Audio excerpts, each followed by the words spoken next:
Ṣẹ̀kẹ̀rẹ̀ lọ bá jó, ṣẹ̀kẹ̀rẹ̀ lọ bá jó, olúwa mi ò dìde ojó The Ashen Forge. ṣẹ̀kẹ̀rẹ̀.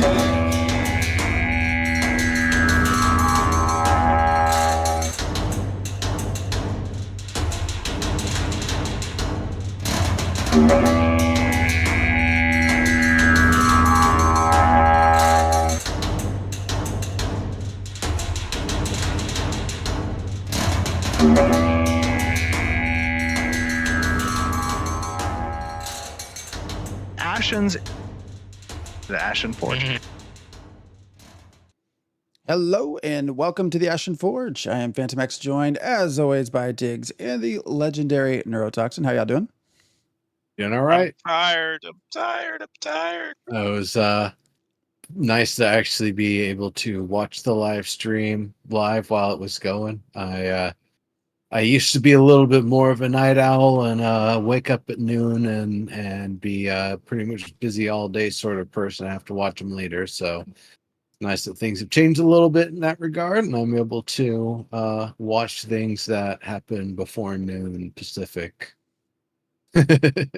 So that was nice. You know, I got a little bit of extra breaks there because there's like some 20-minute delay action because Steven's computer had some USB problems and webcams were not working. And I guess he only has one computer he uses to do meetings and stuff with. So he just drove straight to the office, and that was the time delay. So that was that. And, you know, if anybody had delay on their card, that was one. You got like profanity 3 times. And I think every single time the profanity was just shit. And like it didn't vary from that one. So I think he just likes that one because it's a versatile word. But the I don't know. I don't think I learned anything new. It was weird. Anybody think they learned anything? No, I'm kidding. Yes, we learned many new things. We learned a lot. There was so much. He's like, you know what? I'm not even going to go into all the details. Let the live streamers, all the content creators go over it. It's like, well, I mean, you technically know all the details about everything, but sure, we'll go over stuff and we'll come up with whatever questions we've got about stuff. Well, I just want to let everybody know that I sacrificed a lot to be here today because I had a whole weekend of the Bachata Festival in Hollywood this weekend. And just as I was leaving to race home for this podcast, someone stopped me and said, "Hey, why don't you join us for our 2-hour heels class? You won't have to wear high heels, but I know you'd be really good in that class, and we're going to do a performance tonight." And I said, that never crossed my mind to take a high heels dance class. I don't think so. I'm going to do my podcast. So High heels. I could have. I've seen you dance. I know you could do it. Okay. Probably I could, but I think they might get confused by the part that you're able to do both halves of the dancing routine because that's what a teacher is able to do. And it's not that you're going to dance well on high heels. They just keep on seeing you do the ladies part or whatever. And it's like, oh, yeah. I was like, no. Y'all don't get it. Y'all don't get it. Did not cross my mind. Not that I don't think you could dance on the balls of your feet or whatever, but you know, there's a time and a place for that sort of stuff. You're not You could have had video footage of that though. Yeah, maybe when you were younger and the ankles were a little more spry, I suppose. No, I don't know. I bet your ankle flexibility is like the same with your PvP skill that, you know, people think just because you're older, it's like, man, he can't probably move his ankles. It's like, no. Watch him go all the way flat and then all the way this way. All the way around his circle. Haha, bigger range of motion than you, kid. Anyway, yeah. So since you're already the subject here, let's see. Lawless zones. What we have a request here from chat for you to give us your take on lawless zones. Yeah, my take is that it seems to be just for alpha testing so that they can prep for the open seas because they don't have the open seas ready yet. And it's testing, so it should be fine. I'm gonna be testing PvP. I just won't be playing PvP after launch. And I think it should probably be okay. I'd have more concerns, kind of, if it were going to stick around after launch. I mean, that's just fewer what I call PvEers, which are people who typically play MMORPGs on PvE only servers. That would be less of them enticed to play this game. I think they would be playing something else. But I mean, it makes sense to put this in since they don't have the open seas ready yet. They don't have the open seas ready yet. And that's probably okay too, because open seas was a stretch goal. So it does kind of make sense that we wouldn't see that at the start of Alpha 2. Yeah, it sounds like the Turquoise Sea was going to be much later along in Alpha. I think they said, was it hopefully to maybe phase 3? I'm sure I've got something in my notes about that, but I believe Yeah. that was the. Oh, this Well, is new. what is I What do new? you haven't seen think? us on the side. I haven't seen us flip to the side like this before. Yes. Put this in just for today. So, That's cool. I like it. yeah, so I have a couple of slides for us to kind of work our way through. I don't know if y'all have been paying attention to Steven this weekend, but he has been everywhere. Do you remember we mentioned open seas? Or no, was it caravans? You remember he spent the time like trying to well, it was when he was with us, I think in July, like trying it was freeholds, and they were trying to sort of level set and he was a lot of different places trying to explain further, and I think try to keep a ball from spiraling down. But this felt like that weekend on steroids. Just crazy. He was everywhere. He was all over Reddit, posting, responding. Made his own Reddit post trying to clarify things, and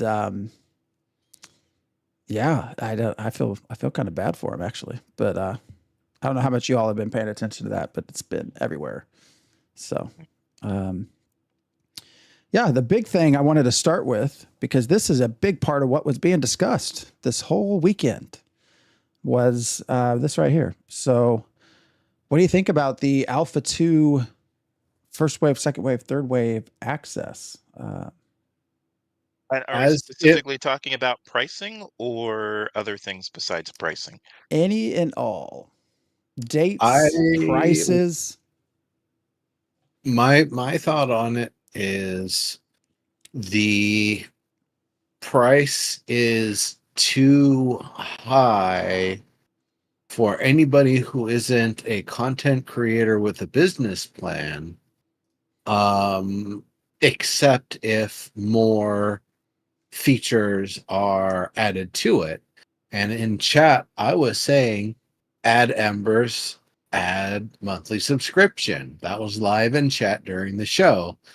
Come to find, when I bring the subject up, somebody corrects me.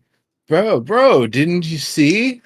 They added a month of subscription time and $15 worth of embers, bruh. Shaka, bruh. And it's like, oh, well, cool. That makes it a lot less stringent. I wonder if there are other things that maybe haven't been mentioned or aren't announced or just haven't been considered, that like maybe you get there's just a title or some other thing for having been an alpha 2 that maybe they aren't explicitly mentioning or forgot that everybody playing in that phase are going to get, so it's not maybe in all the messaging, but there could be other things to it going on.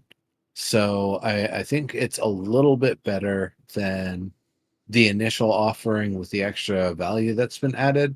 That said, if you take the prices and you subtract, let's call it what, $15 for a monthly and $15 for the embers. So you take it now down to 90, 80, 70.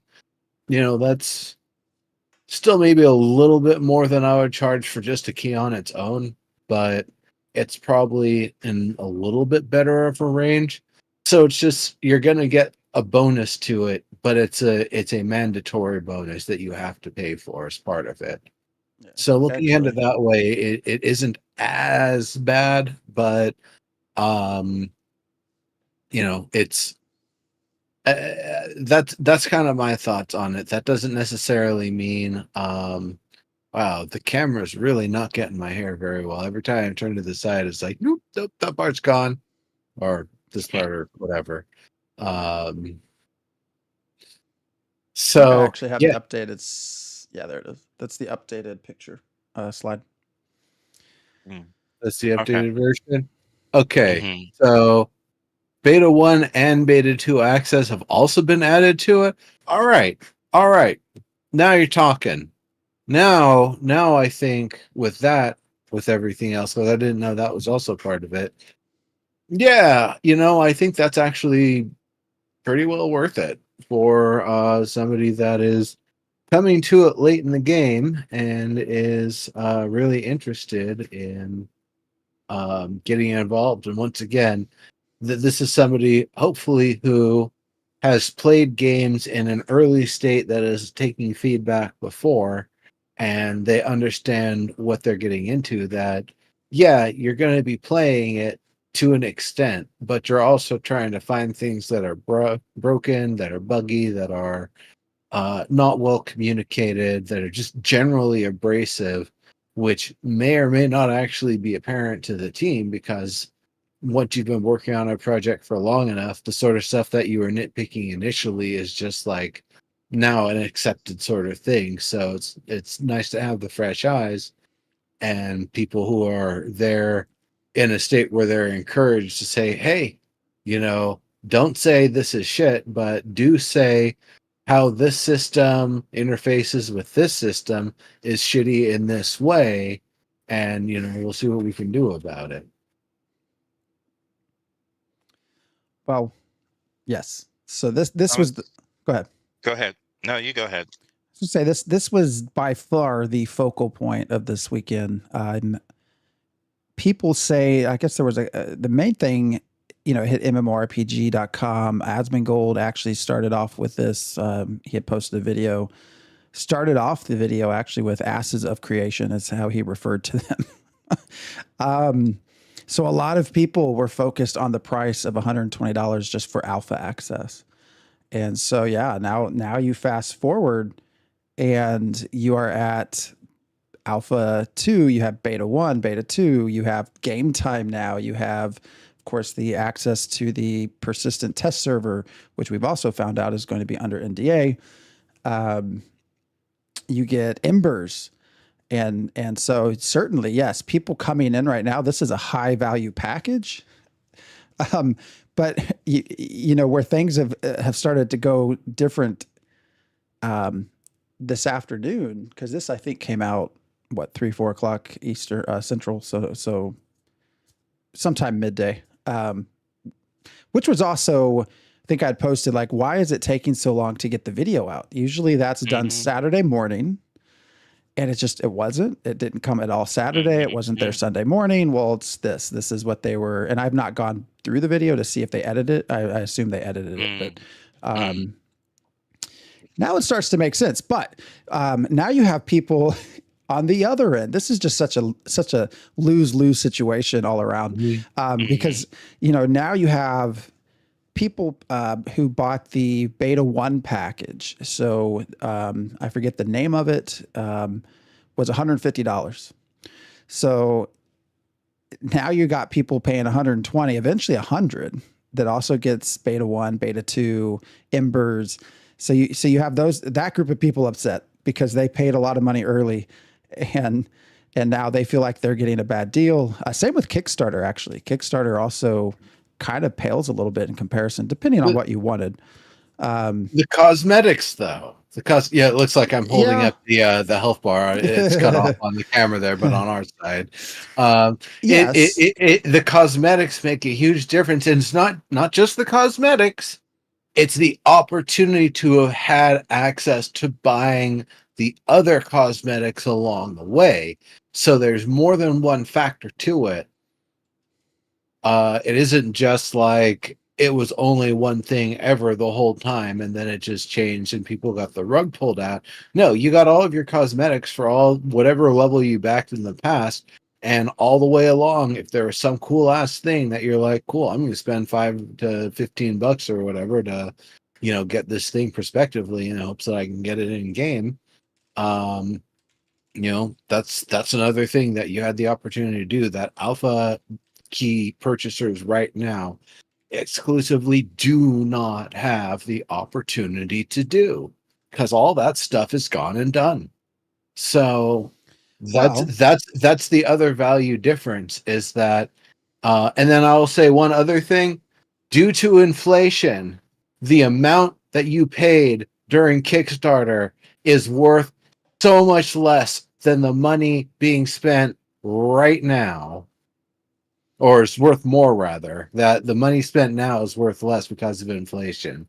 So, that's kind of an odd sort of way to think about it too, if you really want to get into, oh, I got screwed over so much. well, that's going further back. Here in the more recent times, you're also getting, it was just what, December, January? When did they shut down the pre-order packages? It was sometime then, right? Mhm. And so you also now have a lot of people who paid what, $275 because they were under the impression that they were not going to get an opportunity for a while. And here we are, not yet to Alpha 2, and there's another opportunity. And so you also have this group of people upset that they spent $275. And again, that now people are going to, some of them didn't really care about cosmetics. They just wanted the access. And now they could have spent 120 instead and had beta and had game time and had embers. So like I said, it's a lose-lose. I hope Steven sleeps well tonight. Wait. No, I mean that in a nice way. Anybody- Like, I hope he rests. He's been busy. So No. What I'm going to say is the people who bought the 275 package, they also got month subscription. They also got embers. They didn't not get those things, and I believe they got more than the alpha buyers here are going to get. Yeah, but still, 1 for 1 is the same price. For those, I don't think a lot of them cared about cosmetics. So, well, that's effectively, that's on them. Sorry. Also, thanks. Also, like, you never know what's going to happen. You don't know if an opportunity that's going to be better is going to come along, or if something is going to end and that's it for your opportunities and what's going to come with it. So I understand where they're at on that. And I would say perhaps anybody who bought access to Alpha 2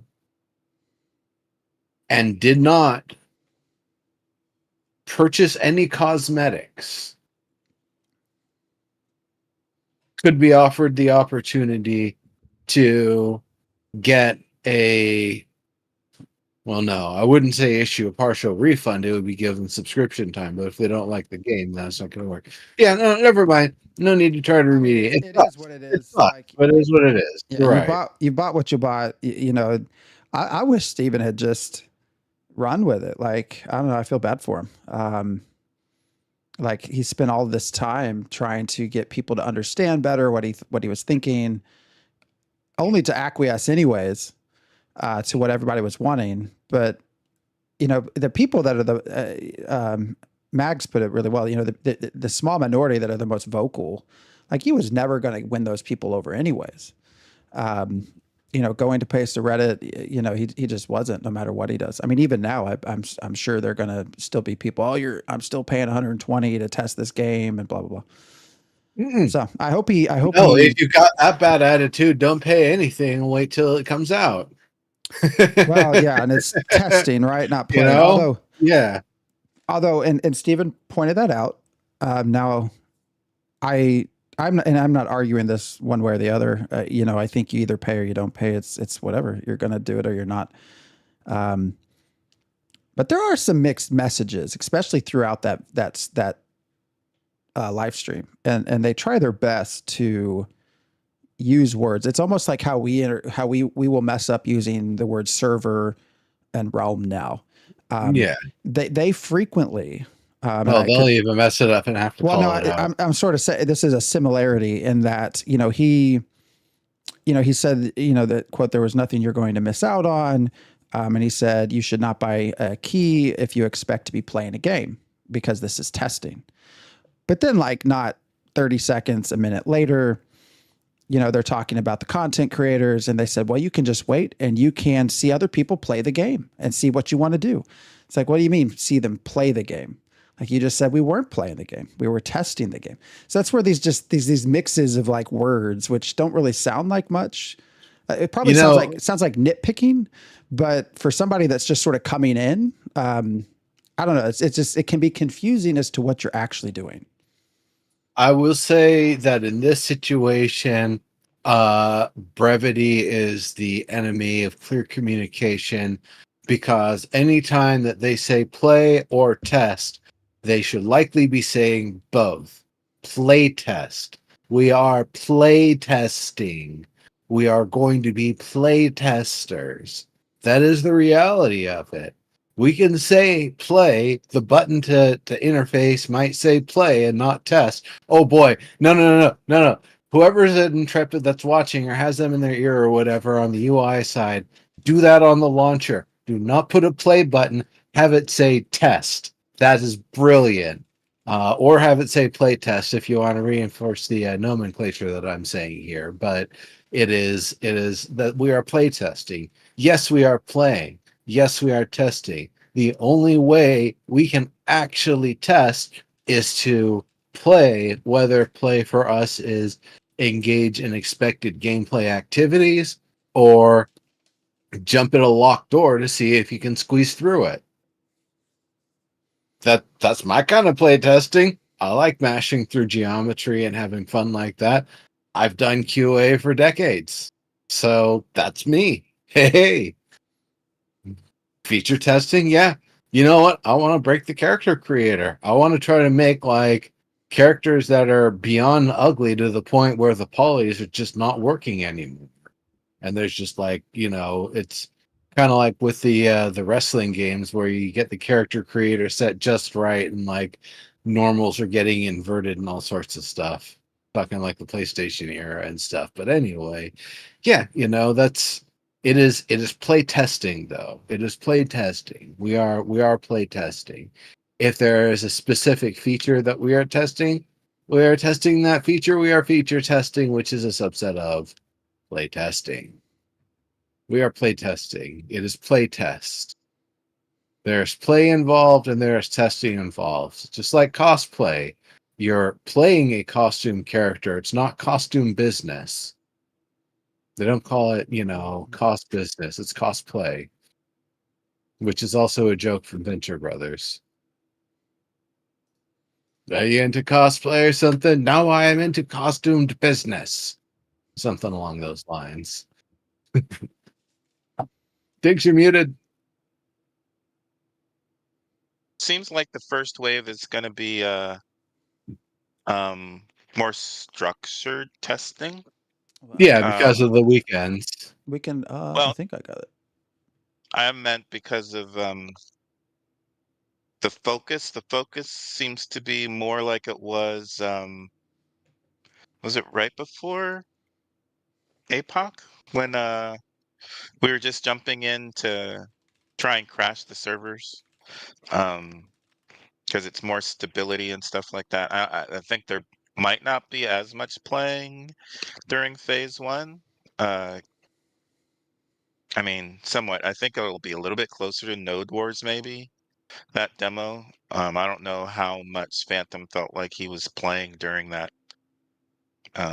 test. I mean, they were going in and doing some combat, so maybe that felt like playing, but um, we'll have to see how much play we are able to get in while they're just saying, "Hey, run over here and jump around so we can get, 500 people in the same spot." That's what it was like during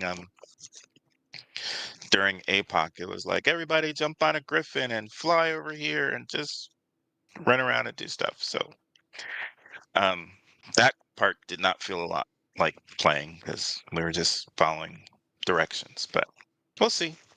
I mean, I was just happy to see that NDA is going to be lifted October 25th. That's right around the corner. So I think that's the nicest part of the whole deal is that we will be able to show what we're doing in game. We'll be able to do some extra video streams of whatever gameplay is available. Um, so we'll see. I was expecting to see something like these phases, just because of the way we got um, Alpha Zero and Alpha One and all this, and it seems like they're not quite ready. I mean, again, to me, Alpha 2 would have had augments. Alpha 2 would have had the beginning of Alpha 2 would have had augments. It would have had um, much more robust nodes, clearly significantly different than Alpha 1. And I think as Phantom was alluding to last time, maybe there's even in some ways less. It seems like there's fewer races available at the start of A2 than what was available in A1. A1, we just had 3 at the start. This is a different 3, but it's still 3. What's the new one different? We didn't have Vec? Correct. We didn't have Vec before, but we Okay. had Dunir Junior. Okay. before. So that's what got switched. Okay. Which is fine. I'm actually really eager to see Vec. Yeah, I mean, it's all fine. Well, the big thing is it's nice to get in and run around in the game, even just a little bit that they're going to share with us. Um, uh, it's actually in game, which is a little bit different than EverQuest Next. So, yeah, to get in and get to look around and do some stuff. So Go ahead. you mentioned the phases. So that was another thing that was kind of discussed, not as much as the Alpha 2 cost, but was the idea of persistence. That this first phase is what Friday through Sunday, and then they go five days, maybe longer, and then it's not until May when you're at 24/7. And so a lot of people were upset about. Sorry, I'm gonna take care of this. Go ahead.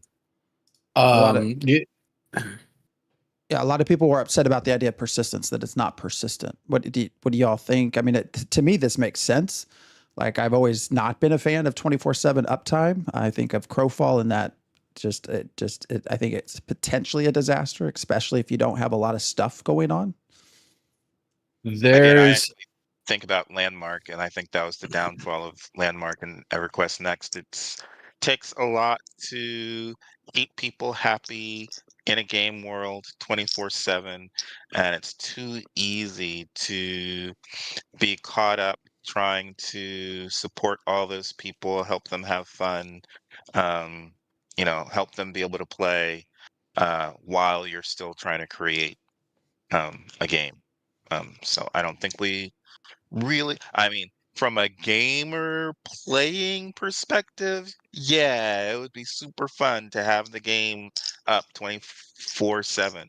But from a dev perspective, you probably don't want them spending 24/7 trying to maintain your gameplay and you having fun in the game because that's less time for them to actually make the rest of the game.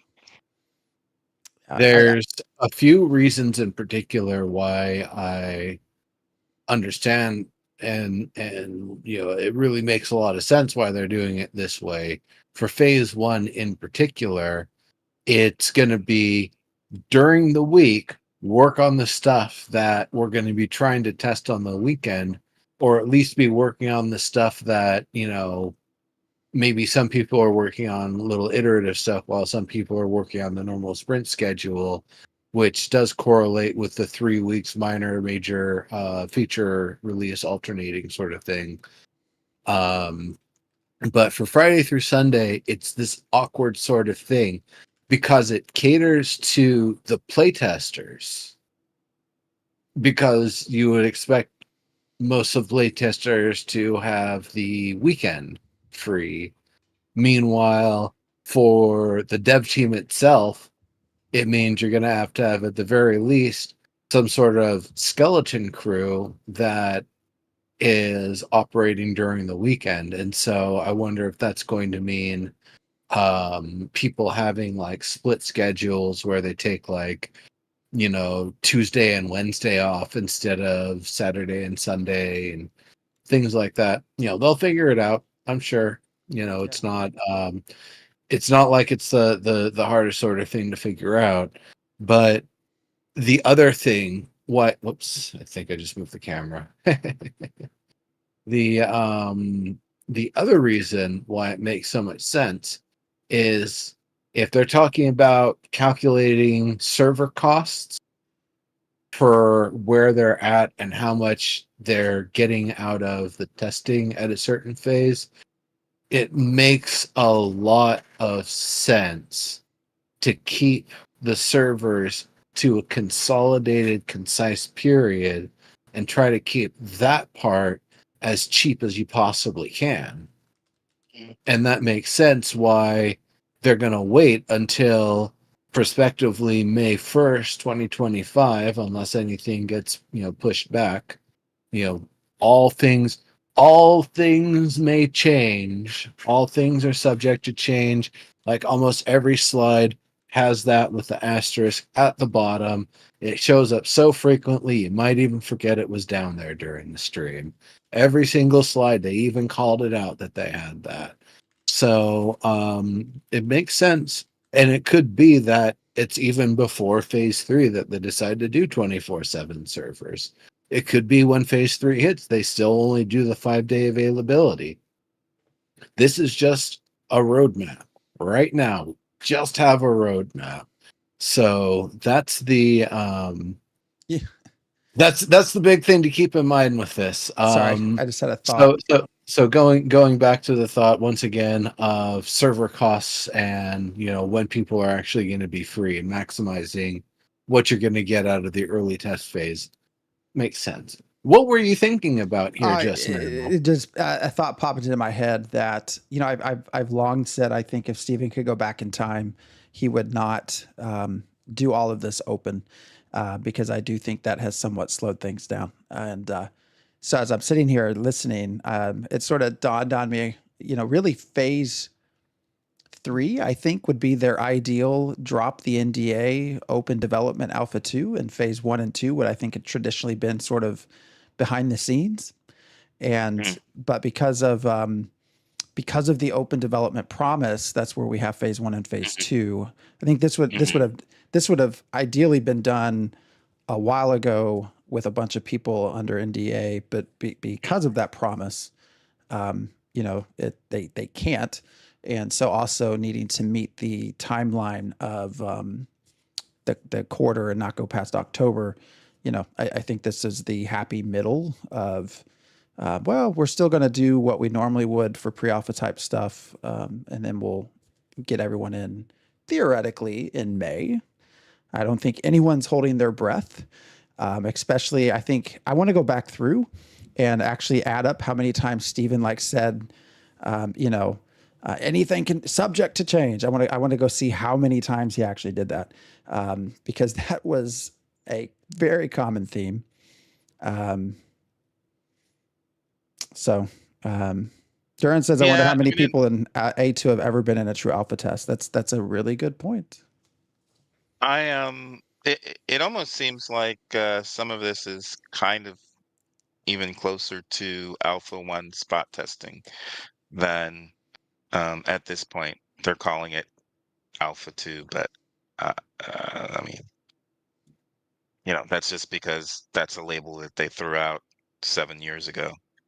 But one of the reasons I was thinking about phases was because of how many times we were supposed to have Alpha 1, Alpha 2, but then we got Alpha 0, and then uh APOC, and then it was going to be Alpha 1, but it turned into APOC, and so then we had APOC, and that wasn't really alpha testing, but then we got Alpha 1 after that. So I was like, I have a feeling that we're going to have some of that with Alpha 2 in some fashion. There's going to be some Yeah. name changes, and we kind of got that. I'm not Yeah. surprised. The other thing, a lot of people were convinced that the movement to October was to avoid Throne and Liberty and also avoid sort of the back end of World of Warcraft and their expansion in August. And as they are doing their stream, I literally think it was the same day as this AMA stream, which I don't really think it was an AMA stream, but we can get to that later. The AMA questions were basically picked things they already answered at the beginning of the show. I will not get into that. I promised myself I would not get into that. Okay. Throne and Liberty, though, I think same day moves their date back to October. So if they really were trying to get away from Throne and Liberty, can't now because they also moved. So, oh well. That is funny. That is really funny.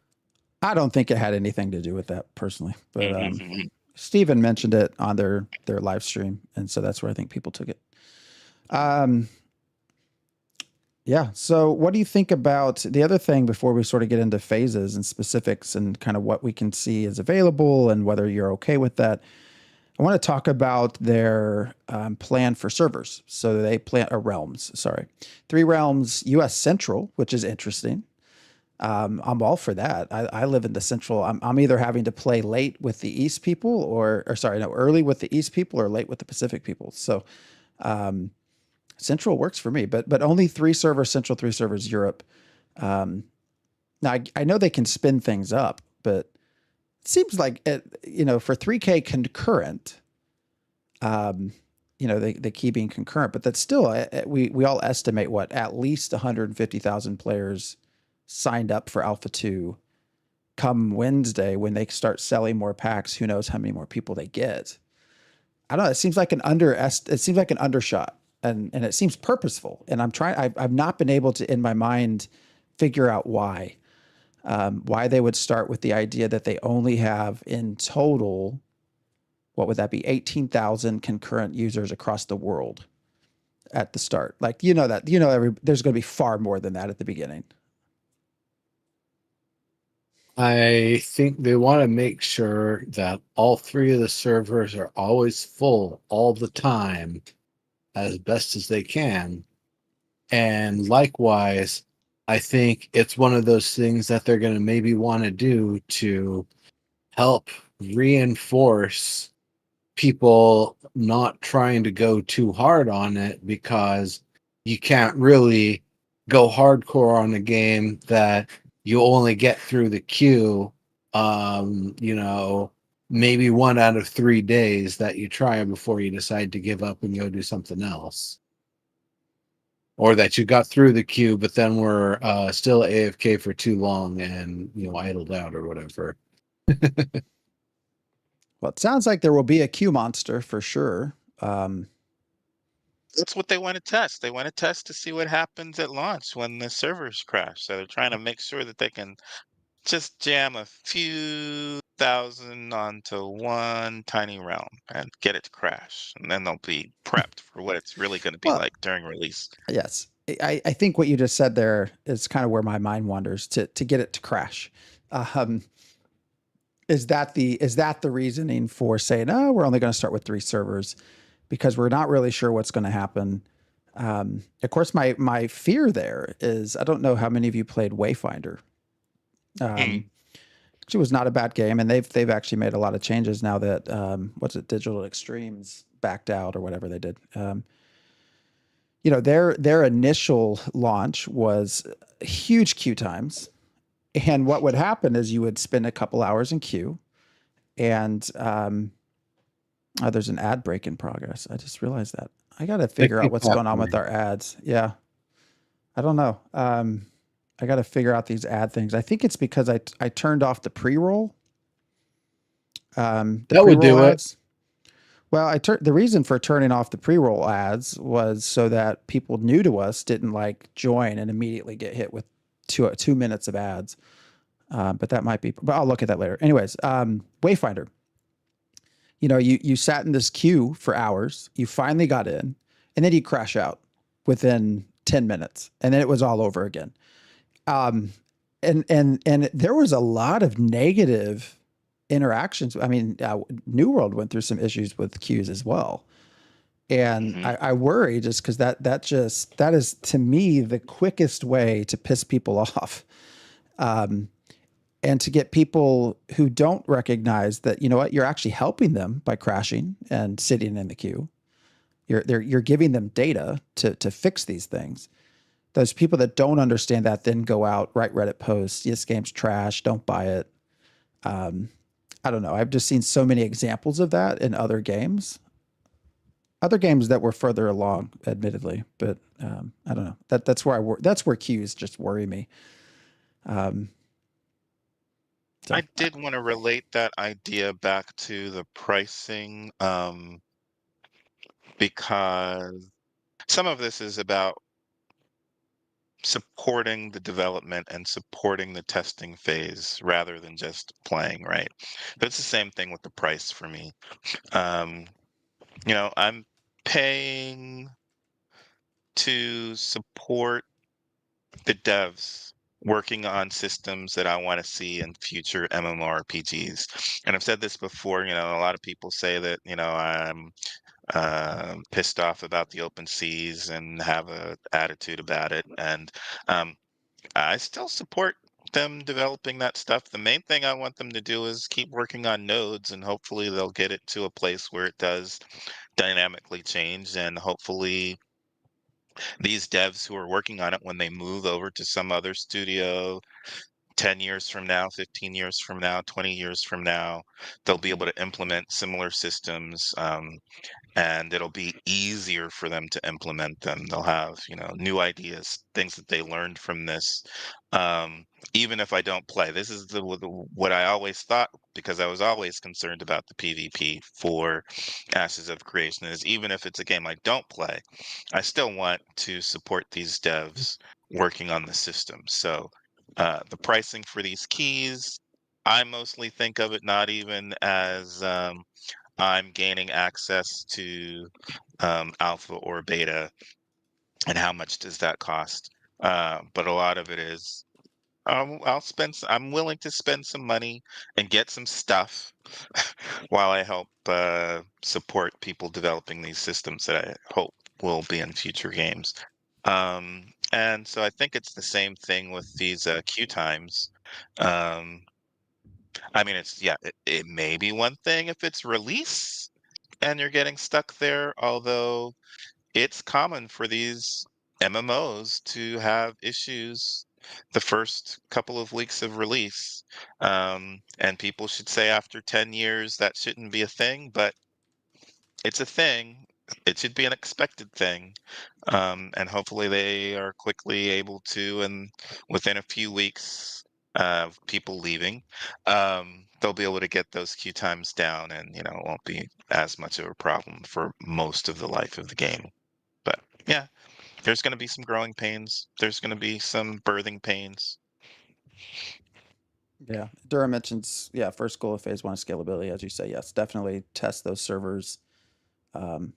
And I think people would probably, you know, the common theme, you know, after a couple of weeks is you see that drop off, as you say. So yeah, probably that early on, get as much data as you can with as many people is going to be super important. To the earlier question, Duran, you know, at least a lot of the Alpha 2 players will have tested Alpha 1. So they should have some experience with this process, hopefully. So I wouldn't say a lot of Alpha 2 players, but I would say a lot of Alpha 1 players will be in Alpha 2 for sure. So there will be bringing some amount of previous experience with the testing experience plus what they kind of understand of the systems from then. Everything's changed so much. It's really hard to say how much we can rely on from the 8 other than the actual like process of doing the testing and feedback. How much of the game we played then is going to be, still present and intact now, and how much of it's just really changed leaps and bounds, engine change, full everything. I'm excited to see it.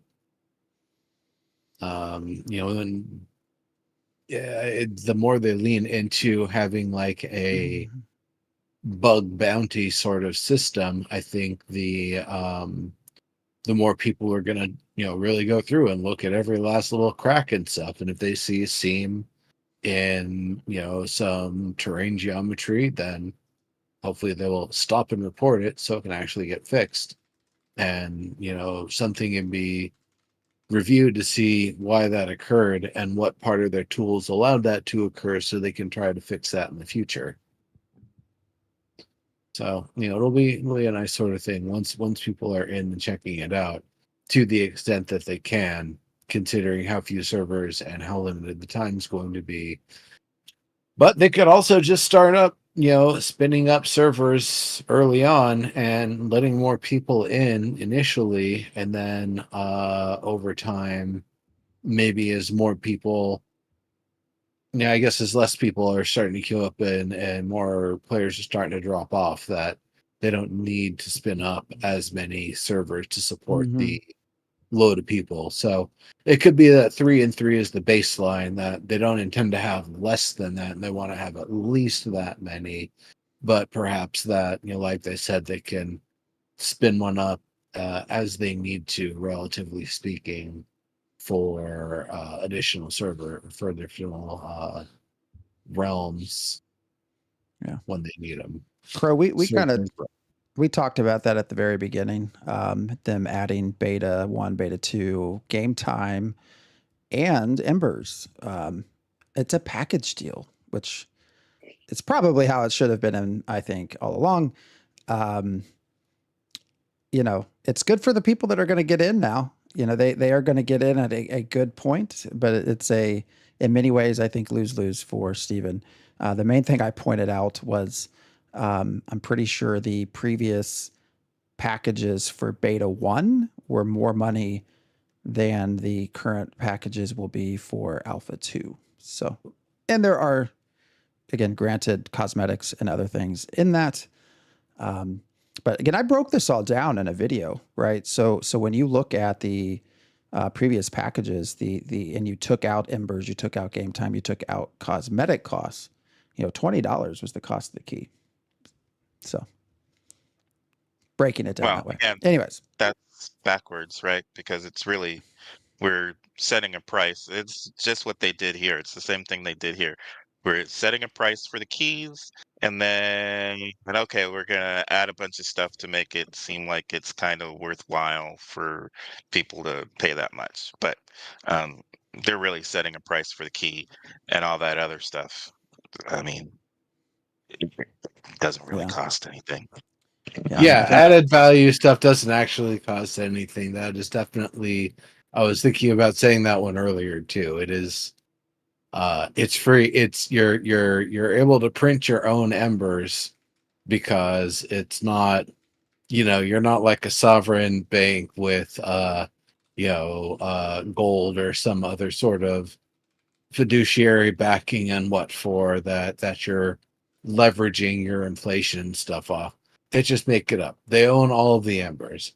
They own our accounts. They own everything our characters ever own and make and do. And they own all of the goodies that they can give us for free. So, are they really actually wasting or losing anything by adding in freebies? And they're holding my Stufferton hostage. They are holding your Stufferton hostage. That is absolutely true. I don't think I've seen the pictures. I don't think I bought that one. Pretty sure I didn't. Yeah. All right. Cadences. their content updates. How do you feel this is going to go? You know, they mention hot fixes as necessary, of course. Every 3 weeks, minor version changes, balance changes, major bug fixes, and then a 6-week schedule for new content features.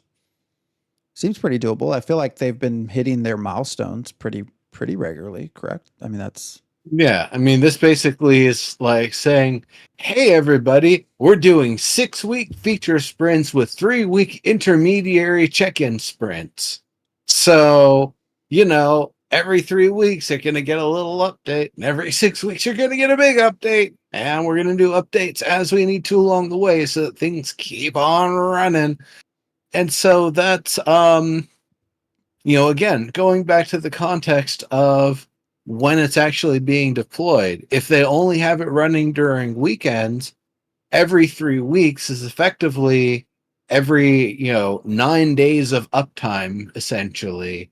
That's, you know, that's enough that they can get the data they need from us while the servers are up. And then during the work week, they can fix things up, put in any as necessary fixes, continue work in progress towards the 3 week and the 6 week, and, you know, pretty well keep on trucking. So that's it makes sense. It makes sense from a game dev perspective, as in, I've worked in game dev. I get what things are that are going on. Diggs, you've worked in game dev. You understand what's going on. Phantom X, you're smart enough to understand all this stuff since we've talked about it enough. And, you know, you've seen games be developed. This is a very expected sort of thing. I just like that they're actually presenting it and they're making a point of it. So it isn't going to be a, well, when are the updates going to happen? How fast is it going to go on? Now, the other thing, though, this is telling us the pace. It is not telling us the contents of them. This is not a calendar of what's going in when. And that's the fun thing, because now we can use that schedule to create our own calendar when it launches, and then start playing bingo or, you know, whatever sort of prospective gambling that we're going to do on, you know, what things are going to go into each of the majors and the minors, what even counts as a major, what counts as a minor. Like, is two-handed heavy weapons going in? Is that going to be a major update, or is that just a minor update? Well, you can throw down some cash on that, bro.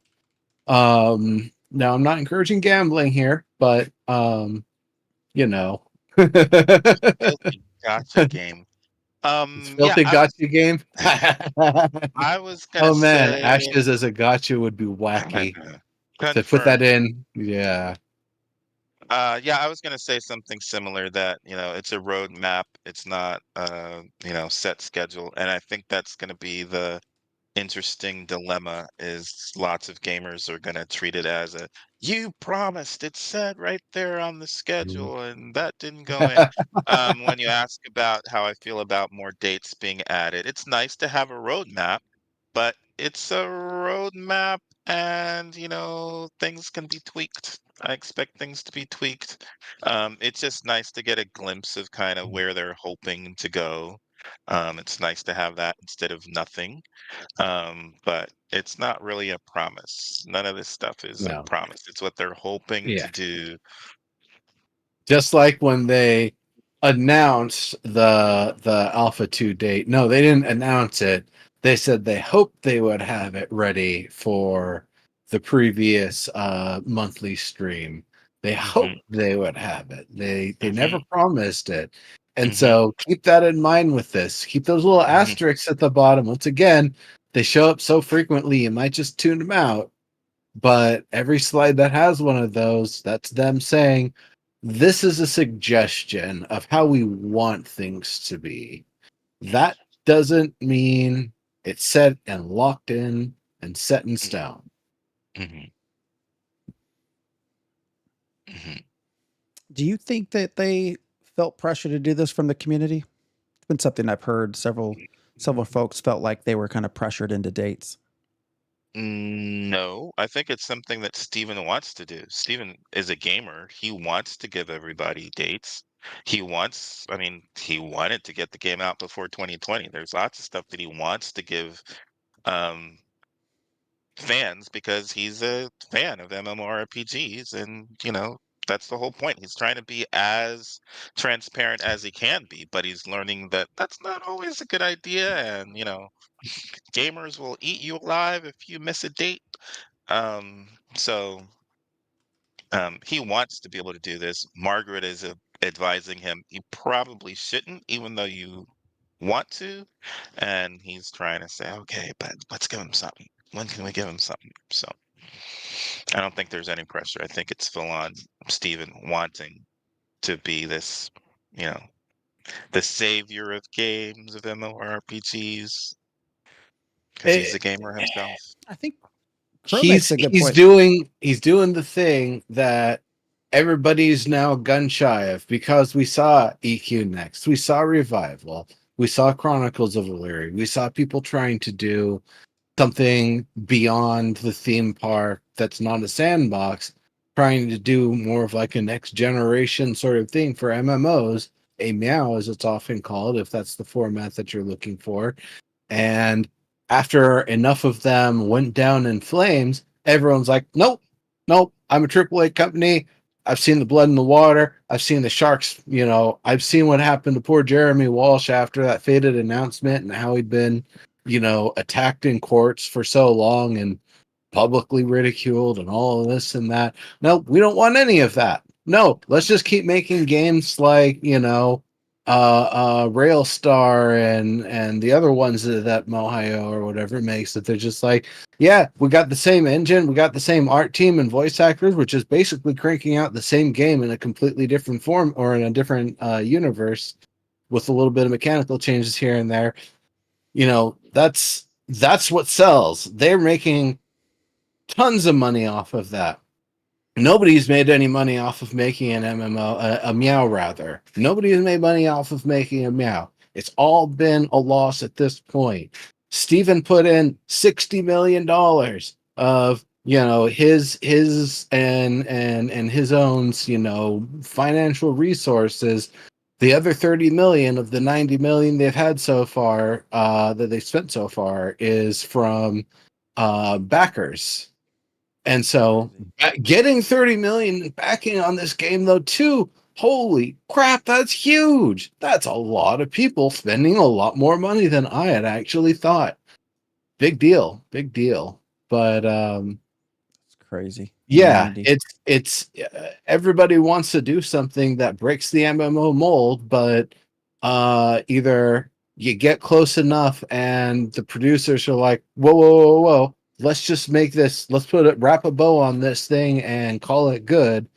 Oh wow, you made one awesome feature? No, we don't need to build anything else. Let's just call it Rift and ship it. There's what? No. We're not going to do any of that other stuff. You had an entire cool system. We're just going to take the Rift system and ship it. All right, guys? All right. Literally a true story of what happened. Rift literally could have been the meow, but they just didn't have the confidence. I don't know if everyone knows what, when you say meow, I think we have newish viewers that don't know what you mean by that. A multiplayer evolving online world. It's something where instead of being a theme park, it's a game where the world and environment changes in big ways. The capital cities, everywhere that they exist, might not always exist there in those ways. They might even get destroyed or abandoned, or some apocalyptic event occurs, like, I don't know, a magical nuke blows up in the middle and the place is just gone. So that's the sort of stuff. It's a lot of art assets, it's a lot of narrative assets, it's a lot of hard work. And it's real easy for someone to want to make something like that. And then when all the costs are estimated and all the effort and the, oh golly gee, will the players get this and enjoy it, continues ringing in the back of their head the whole time, they bail out.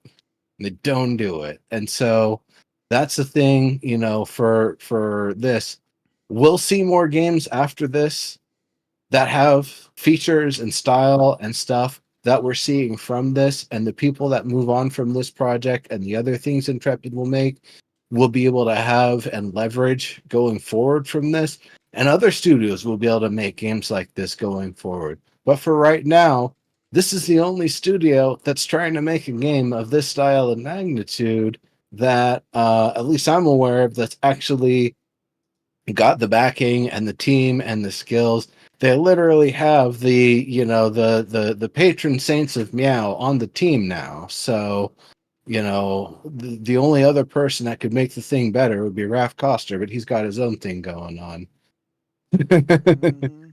I think, quite honestly, I'm just fine with Bill Trost being where he's at with things, because dude lays his hands on things and makes gold happen. So ultimately, yes, you're right, Diggs. I am with you 100%. Backing this game to get this game made, not only so the industry no longer has to be gun shy about making games like this, but so the people who have made this game can then take these lessons going forward to making more games of this magnitude. And they don't even have to be this pretty. They could have, you know, PlayStation 2 graphics or, you know, Realm of the Mad God. But if you have this level of systems and stuff to it, it's gonna rock. Or Hero Song was the one. I didn't mean to make a Z snap there. I apologize to anybody I offended. Hero Song was another one that, like, I really had a lot of hope for. And if Amazon didn't basically buy out everybody at Pixel Mage and hire them on for Amazon Game Studio, then you know, I've said multiple times in the past, I think that's a game we probably would have been playing for a while, and maybe where the state of MMOs would be at this point would be different. Yeah. Yeah. I agree with you, Diggs. This one's got to get made, otherwise we won't see more like this. Yeah. You know, we go back to the Alpha 2 cost. I don't care, to be blunt. Like, if people are going to buy or they're not going to buy. Granted, I can't speak to that. I mean, at this point, I've spent way too much money, anyways, so I don't feel like I have too much to stand on. You know, and then having the lifetime sub, but exactly that. I feel like every game that has tried to take a step forward, like a really big step forward, has failed, largely because of the funding drying up and people not wanting to keep going forward. And so that's where, you know, with Steven, like, hey, you know what? Charge what you're going to charge, man. Do what you got to do. Whatever it is to get it paid, or get it made. You know, they're probably burn rates at least what, 2 million a month at least at this point. However much it is now is a lot more than it was this time last year, and certainly way more than this time 2 years ago. They've done a lot of hiring. Yeah. I mean, they're over 200. So I mean, you're looking, I think, easily everything in total burning 2 million a year. So, and yeah, Steven's spent a lot of his money, and he's probably looking at that going, man, I wish it wasn't all mine getting spent. And you know what? I don't It's blame a him. passion So project. It's a passion project. Why that's not? true. He's got the money. Make his Yeah. baby. Make his baby. Come on. Yeah. I mean, if this game does what it needs to do, then I honestly don't know how long and how many players it would need to make its money back and get in the green. But I don't expect that it would be too terribly long. I don't think it would take longer than it took to develop to be fully in the green, fully profitable, all debts cleared, all investors repaid, and, you know, profit train going forward, toot toot to money train. Let's make the next game. Mhm. All right. I'm going to advance this slide Yeah, that's a good idea. to phase 1. You know, when I saw this, for some reason, just not the right side, but the left All side. right.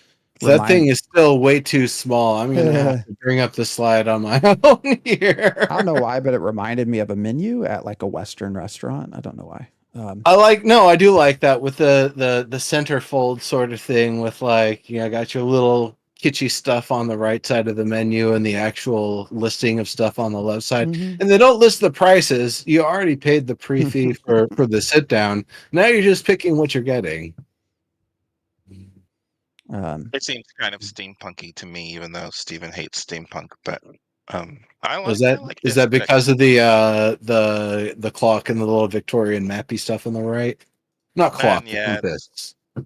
yeah, and you know, kind of, I don't know, just the weathering of the map for some reason. I don't know. Yeah, you know, I could see like Nightingale maybe having something kind of laid out like this. Sure. But what do you think? So you get to see what's at the start. So you have the Riverlands with quite a lot of POIs. And then you have, of course, the Sand Squall Desert and the tropics, which I think they said was more sort of overland creatures. It's the lawless zones. They also mentioned that's where the best items will be, or most of the best items for crafting will be in those areas. Some. Yep. I'm just curious your overall impression. Zones, nodes. Narc did not shave his beard. He did not accept these two as zones because they do not have nodes. So that I did not go back to fact check him on that if he actually said that or not. But you know more than Riverlands- I do on whatever subject that is. Riverlands will only have the nodes. The races. So, only starting with 3. Yeah. I figure let's just start from the top down. Go for So we're not getting the Dunir. We've got Vec, we've got Kalar, Empyrean. Kalar, everything we've been seeing the whole time. I'm not going to say we shouldn't have them. Of course, if you've got your most developed one, yeah, put your best foot forward. Empyrean, I believe we had also had in Alpha 1. And while I would imagine they have changed from, the quality and styles and everything that's from the UE4 version to the UE5 version, I doubt that they've changed so much in their form and figure and shape and style that they'd have to have been refactored. So they're probably one that they've been able to build all the armor and proportions and everything one time, the right way, and they haven't had to mess with it. So Kalar and Empyreans, I expect both of them to be very, very well tested on their side. Vec, that was a little bit of a surprise to me, but you know what? I like Vec. I think they look kind of fun and interesting, and they're all gangly and like they got the big eyes and stuff. They're cool. Vec are like, if I was going to play an orc, Vec would definitely be the one. So I'm glad to see them. I'll probably be playing every race and trying to There's grab. only 3. I'll be trying to play all of them to the best I can, so that way I can see what their attributes are with which race and which archetype through the levels that we have, so we can create charts of what actually contributes to the attributes and does anything change the weighting of them relative to your choices. That way, early on, we at least have a framework for what to expect with race and archetype selection, not just for min-maxers, but maybe perhaps for people that just want to be able to play a certain style and they want to play a this, but they want a this that can do that. Like, maybe you want to play a fighter that's also, a stargazer of sorts. Then yeah, a Vec fighter makes sense. If they're not the best actual like fighters for their attributes, whatever. Take a secondary archetype that uses the other attributes better, and it's cool. But I think it's nice that they at least give us the 3 here. We're gonna have 3. I don't know how far behind the other ones are gonna be when phase 2 starts, if they're just immediately gonna start dropping them in, or if they're gonna kind of slowly trickle in over time. But it'll be nice to see them all. It'll be nice to see just the males and females with these 3, with all the various different things we can put on them and equip them with, because that alone will also give a lot of information for them of, well, golly, we didn't ever try this choice of equipment. I didn't know it had this major clipping issue. Thanks for letting us know. We'll adjust it.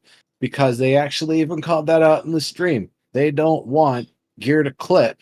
And so they're going to try to design the gear in such a way that there's as little clipping as possible. So if you find some combination that's real bad with it, this would be the time for them to notice and fix it and change their design patterns going forward. Which is what Yeah. I was saying about the change in Dunir back in A1. You Mm-hmm. know, that means they if they make them much bigger, that means they're gonna have to revamp all of the armor. They're probably gonna have Yep. to Yep. revamp how they sit on top of horses. They might have to revamp how they're and tweak how they go into doors and all that stuff. So don't expect them to be much bigger. Expect them to tweak it, but you know, it's Yeah. probably not gonna be. Within the proportions of the character, there's things to make them look wider, perhaps. But again, there is only so much you can do before you've got to actually change the way the gear is weighted on them and shaped. So, did you have any thoughts, Fant MX? Well, Yeah. wait. So On Crow 3 says something about the getting to see the dwarves next to the other races, but I don't think they made that much of a change, which is why we're not going to see them in game. They put them in the game for that demo, but I don't think they did that much work on them in the 3 years since we last saw them. or I perhaps think don't they're have still working everything on at them. least ready. Yeah. I think they're still working on them. Because wasn't part of that the flip that everybody thought like was going to get Flip has removed, and always been, yeah, it's yeah. always been there. I don't think they did much. So one thing, since we mentioned the flip, and I was in the forums about the flip, Uncommon Sense in the forums is not happy about it and thinks that it breaks the lore. Um, and I think it doesn't because the what lore we have about Dunir says that they're stoic, and stoic people would not flip. Mountain dwarves would not flip, and everybody knows that that's true. Tolkien and every other place that we see mountain dwarves in fantasy settings, it would be impossible for not only physics wise for them to flip, but also uh, just personality wise, they would be against that. And I You think said the magic word there. Fantasy. Fantasy. uh, They're all make high magic. believe. Yep, and it's high magic setting.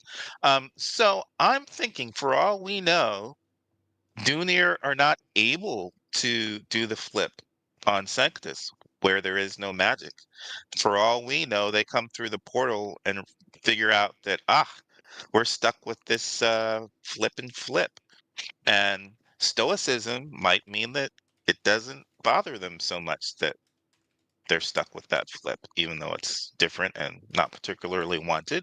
Um, and also, for all we know, there could be a faction of Dunir who are researching how to remove that capability from them. But as far as we know right now, all Dunir on Vera, when they come through the portal, they are capable of doing the flip. It's just something that happens when they jump. It's innate to Dunir. It's not something that they have to learn. But Just don't do it. Just don't press the flip button. that's what I said too. Don't press the flipping button. Just- But we still have to see. For all we know, again, it could be that when they do the actual revamp, and we see them in the game permanently for Alpha 2, that Steven will have removed the flip. We don't know for sure. I would also say part of it is you don't know what they look like on the inside. You never cooked the dwarf and cut them in half and seen what the cross section looks like. But chimpanzee will beat the crap out of a strong human because they're basically bound head to toe with those real strong fast twitch muscles. They're just real densely packed with them. So even though it looks like a skinny chimpanzee, it is stronger. It is way stronger than you. Bubbles was a hazard the whole time. Everyone was just getting lucky until things, got too bad. Like chimpanzees are they're super strong. And now think about that same density of muscle and put it in a dwarf. And take the proportions of even the old Dunir, but you put that kind of muscle in them, yeah, they're flipping. They can jump as high as they damn well want to. They're freaking ripped, and they've got they got that super muscle. So yeah, I don't think if in this world the dwarves are like, I don't know, perhaps they're just really top heavy for some reason, and so it's just easier for them to flip head over, heels over their head or whatever when they jump. Whatever. Yes, their innate essence lightens their weight versus their density. Sure, there you go. Makes them On better Vera miners too. specifically. On Vera specifically. I mean, we have a lore person in our chat. No, I really am We curious. do. Actually, I'm curious if they're able to do the flip on Sanctus, and if it only happens when they're on Vera. I'm curious about that. So, Sanctus has no magic, so of course. All right. Well, then they couldn't flip on. So it's just now. Here's the other thing, though. This answers a question that I had about defense while midair, and I think it is that no, you don't actually have defense. Like your armor will do what your armor will do, but if you've got a shield and you have like active defensive capabilities that you're not using them while you're midair, because otherwise you would have to get rid of the backflip so you could hold the shield forward and block while you jump and do like a jump block sort of thing. If your default is to flip and there's nothing you can do about that, that kind of implies to me that everybody is non-defensible in the air, which is something that I like because it means people who bunny hop are going to be squishier targets. You might have an evade of 60 or a combined block evade of 60, but while you're in midair, you've got nothing. All you've got your armor class, and I can break that. something that I'm looking at in systems and economy is flying, ground, and water mounts. Now, will we have availability of that for phase one flying mounts? I mean, it sounds like we won't have uh monarchs for sieges. I don't think there's sieges, it's just caravan PvP, right? So we won't have uh castle sieges and we won't have node sieges. So that means Uh, we won't have access to flying mounts. It would seem wouldn't like we I have think the access to mayors would have them.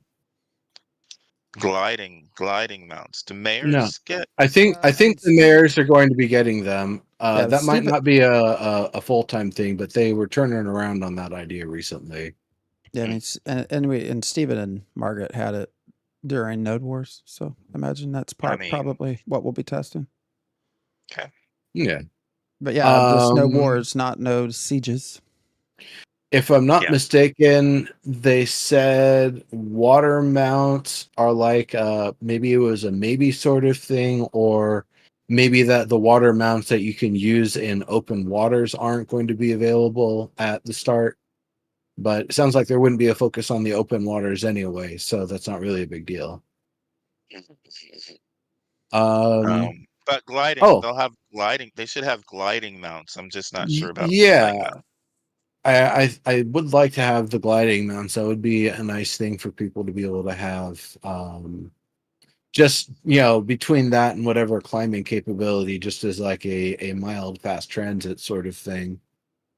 Um, Caravans. So not just there's going to be the management, the cargo, the event. So that means caravan equipment. That means the building system, the system to convert it to a raft and back out, all the time constraints with all of that sort of stuff. The mail system, I don't. Did they say much about that? I don't remember if they said what all the mail system is capable of. Who cares I'm not about the sure. mail system? I don't know. I like being able to mail my items from one place to another, but they probably don't want people doing that. It's Yeah, I probably for don't think like you're going to be able smaller to do that. Yeah. Um, Player trading, that kind of makes sense that you have that for any sort of economy. It's like a baseline requirement for an economy, I think, to have player trading. Level 25 for artisan profession, so being able to get up to novice, apprentice, and journeyman, which means of the ones that you select, I think most of them you'll be able to get most of the way up to journeyman. I know there's a limit to how many you can get up that far, but um, you'll be able to get a lot of them up to this level 25 maximum, which is going to be fine because that's all you're really going to need. And also, golly, that was a lot of effort. Good job. Like being able to get to level 25 in an artisan skill before the wipe and being able to have some time to enjoy it. Bravo. That's some real good work. How hard it will actually Congrats be in to level. advance to whoever does that. Yeah, I wonder how hard it will actually be to get up there. But Depends how fast they accelerate us. Hmm.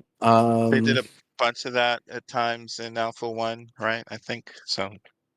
Oh, I don't mean just being advanced to a certain point, but to have like gain multipliers turned up saying like we know it's going to take we want it to take 10 times longer than what we're, having it take. However, you only have a tenth of the time, so we're going to adjust it and we're going to use the feedback we get from what you do and work from there. And likewise, they could even give more materials, and the materials go further, go longer relative to the amount you have to collect. So yeah, those will be interesting to see how that is implemented. 15 unique gathering tools, 33 gatherables, surveying, fishing, hunting, processing, crafting, gear enhancements. No, I think if I'm not mistaken, they said animal husbandry would not have anything except the breeding system. And I believe, did they say farming wouldn't be fully implemented? Was the other one? yeah, I'd be surprised if any of them were fully I think implemented. I think I think those were the two that they specifically said were like gonna be maybe more of a later sort of thing, which I think those were the I'd ones I expect that. called out. The Um, accelerated the acceleration reminded me. I wanted to say about the lawless zones that I'm curious, based on the experience of Alpha 1, if there will be periods of time when they'll say, "Oh, heck, we got to turn corruption off. We got to turn PvP off." Um, those were the funny moments when people got way out of control. Hey, we're trying to test this, and we can't because mhm. everybody's killing each other. So we have these lawless zones. I think there will be times when we'll get to go on killing sprees, but I am curious to see if there will also be periods of time when they turn the PvP off or what they'll do to curb the murder hobos from murder hoboing. Because, gamers will be gamers. It'll be interesting to see the terms and conditions of where they set the lawless zones down and what you can do with them. I wonder if there are actually going to be land regions that go outside where the sort of node system is at, and so you're going, where the next node should be, but instead of there being a node there, it's a lawless zone with higher tier resources, and that's kind of how it works. That would effectively be like doing the open seas, where everything beyond a certain border is the danger zone, and so it's just doing the same thing, but you're moving inland instead of moving out to sea. You know what I'm curious about with this phase 1 is Guild Wars.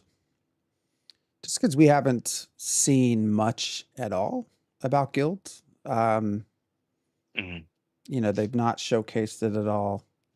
I think it was in Alpha 1, right? You could join a guild.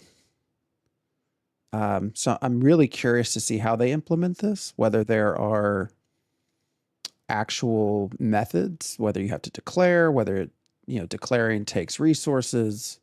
I'm curious how far along the Guild War aspect is, or is it just like a toggle? Yep, we're gonna fight you, and so you go fight. I'm really curious to see how they take that approach. Yeah, do we see in any of these? I think we need to save phase 2 and 3 for the next stream of ours.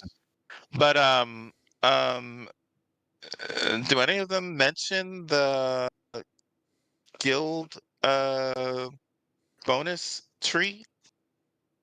Like what bonuses we get? Oh, It's late. yeah, I believe that was going to be a Phase phase 3. 3, if at all, sort Okay. of thing. Yeah, Okay. it looks like phase 3 is where you actually get guild stuff, guild systems. It says guild fully functional freeholds as well. Oh, Um, I just want to see what the bonus tree is going to look like. It, But okay. I'd have to rewatch it, but thinking back to the stream, I was kind of getting the impression that that's one of those, once this is online, we're getting close to beta status sort of things. Hmm. Okay. but Yeah. I'm happy that everyone's finally getting to see kind of set expectations. This is something I've been kind of waiting on. Mhm. I've been specifically waiting as well for the lawless zones. I was curious to see how people would take that idea. Makes me wonder though, because they are turning that into the area with the highest, the best resources, but it's supposed to mimic the ocean. So how does that all kind of wrap in together? Not sure. But no, I'm happy that everyone is seeing this. I'm also, it's nice, I was curious how everyone would take just the content.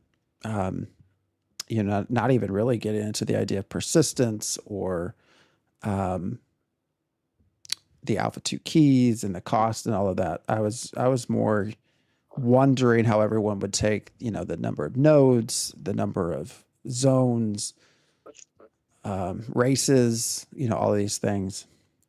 Mhm. Because I think a lot of people, the expectation, which I don't think was an unreasonable expectation, is expecting to see what has been shown in their showcases.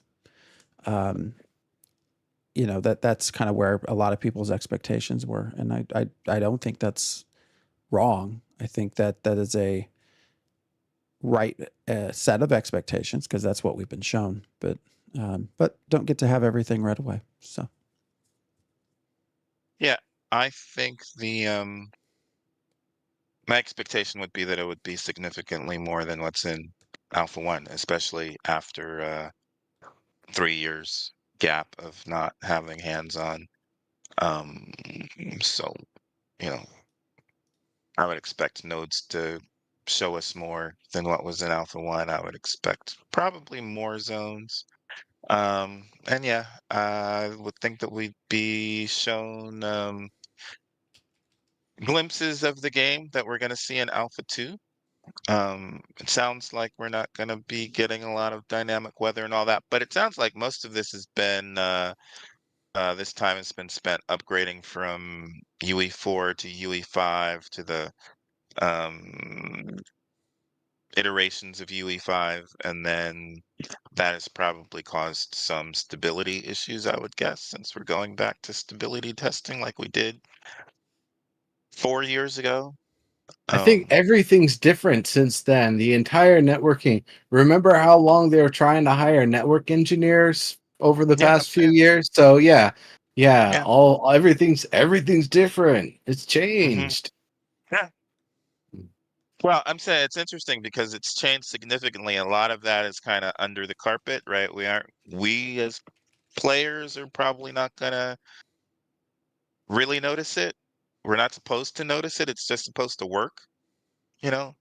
But that means a lot of the gameplay hasn't necessarily changed as much as maybe we would have hoped before the next time we got to come back in. But it's all good. Yeah. These things I take mean, time. We know that. I'm looking for the changes, but people coming in now won't necessarily know the changes. Hmm. I'm looking for every last change. Geez, even the Hmm. combat system, we didn't even have root motion, all that stuff changed up. Like it's really gonna be not like the A1 experience in so many ways. That was the other thing. I also you kickstarted me into what I was going to say earlier is that I think when you're going through to test the different races and their abilities, I think Phantom's going to have that spreadsheet for you by November 2nd.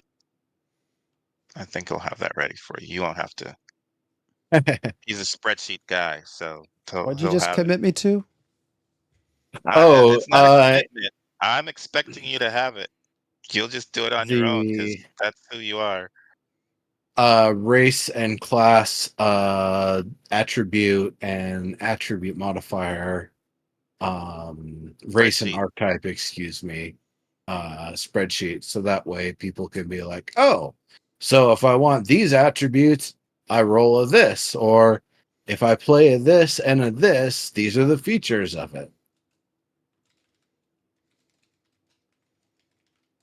That is the sort of spreadsheet that will not only help, but I think it's one of those funny things that will also, once we start thinking that we've seen a pattern and see some, or maybe see some real bad deficiency, they come through as like, all of this stuff hasn't been balanced yet. Y'all are hilarious. And then secretly, crap, they actually, that none of that stuff works. They totally figured us out on that we got to fix all this. Yep. Mhm. Yeah, I don't think they're gonna go out and admit like, "Wow, we really screwed that one up. We have to make huge changes." But they will just do the huge changes, and then they'll be deployed, and then we'll either all say, "Oh, game is saved," or we'll all say, Mhm. I don't know about this one. So we're just trading one for the other here." And then maybe I have to go back to the drawing board, or maybe they have to reassess what it is the system's doing that we're not quite lining up on. But that's one of the Yeah. other things. Going back again to the idea of play testing. That's what this is play testing. They're going to take a lot of feedback from a lot of people with a lot of different backgrounds and experience. They're going to have to filter that down into actionable changes. So, that's one of the things to really keep in mind. If something's broken and it seems like it's broken, you can tell everyone in the world that you want to, but definitely you have to put it on the forum and submit the bug posts. Well, The bug confirmed. We get to vote for tickets. everything. If we don't like it, we'll Mhm. vote. Oh shit. We'll vote for what we like. I forgot about that. I wanted to bring that up too. Democracy. It's time to vote for the game you want. I mean, I I don't know Within about that. reason, they've said they're not Yeah. changing the identity of the game, but I suppose when it comes down to things where there is preference or there is something where they could go a few different ways internally, they aren't sure, and so they want to get some player feedback. Sure, maybe they even want to know, hey, what's the DPI you've got your mouse set to? And use that to help them narrow in what the default mouse settings should be. What ifs. There's going to be voting, there's going to be polling, they're going to be getting a lot of data. They're going to be looking at your MAC address, you're going to be looking at your graphics card, your all the little addresses in your memory. We'll get to vote on how uh, the home screen music is, right? We'll get to vote on what it is and how many options we have for it. Maybe we'll get to change shipples. No. No, I don't know. Yes. How I am cool? curious to see. We have Bear McCreary Yeah, we is haven't on heard any board. of his music yet. Hmm. But I'm kind of wondering how relevant that will be by the time of release. And again, so in Lego Fortnite, I can change my lobby music. So, however cool, I we might be able to choose Well, what you what we I mentioned I guess I kind of go back to the idea that I talked about last episode, where, or maybe the one before, where we were talking about the Bard and them saying, well, if all of the Bard stuff syncs up with the game music, are they going to do that work twice? Or are they going to put Bear McCreary's music in so that way they only have to do the Bard thing once? Yeah, we'll have to see. well, and something that came up this weekend was that what's his last name? Zur. They actually put out music. Steven released a work in progress of one of the zones, which was actually pretty good, pretty creepy. I'm probably gonna say his name wrong, but Einon Zur, I don't know how you say his first name. Also a well-known composer for video games. So I'm curious, like that's two well-known composers apparently working on the soundtrack, which is a curiosity. I guess he didn't necessarily say that they're both working on it, but they did say that that's where this track came from. That they don't really have anything to share from Bear yet. So it's interesting to have that. Oh, apparently he did Starfield, for example. Yeah, no, he's done a lot of good stuff. I was surprised that they have a second person like that. A second high quality person. When it makes me wonder if something's going on with Bear, or if they're just, I don't know, like contracts, what, I don't know. But yeah, release some music. It's just a lot of information came out this weekend. Can you link that? I missed it. Ooh, I cannot, because if I go into Discord and change things, then our entire screen is going to get all weird. I will try to find that for you when we get done. But if you just go to Discord and search Steven's post, it'll show up there, and you can actually download it if you want. He did say for content creators we can use it if we want. So I failed to put it into the beginning of the show just because I was rushing. Walking Waste asked, was there any negative takeaways from this type of roadmap? I didn't really see any negative takeaways. Everybody has been so focused on either key price and stuff that came with keys, or this idea of a persistent server, that I don't know that I've even seen a ton of chatter about the roadmap. I think Crow in chat made a very good statement that to basically take the roadmap not as dates, just as a priority of systems, which I think makes a lot more sense rather than dates. Positives. Yeah, because these aren't the beginning of each phase. These are the things they expect to have completed by the end of each phase. So each of these slides is not a starting point, it's an end goal point. Each one of these is a milestone. You definitely keep that in mind.